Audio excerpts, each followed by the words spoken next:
तेरे करीब आते ही एहसास हुआ, जैसे जिंदगी ने मुझे छू लिया।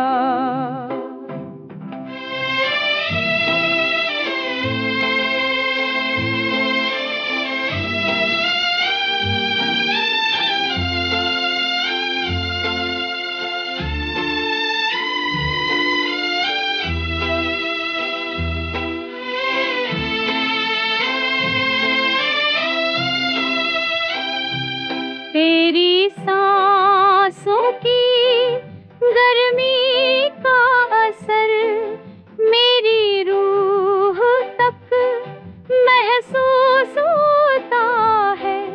तेरे होठों की वो खामोश हंसी दिल के शहर को रोशन करती रही है। तेरी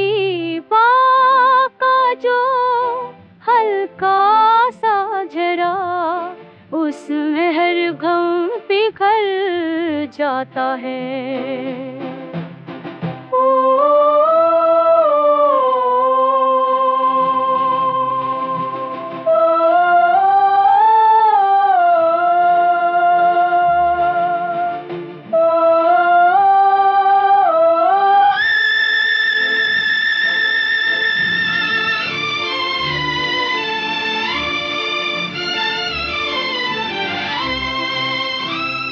तेरी आवाज का नरम सा जादू मुझे खुद से भी चुरा लेता है।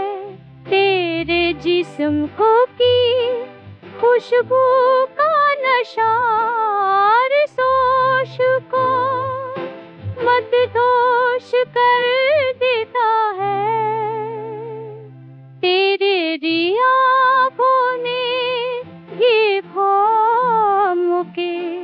खुशमुलरनी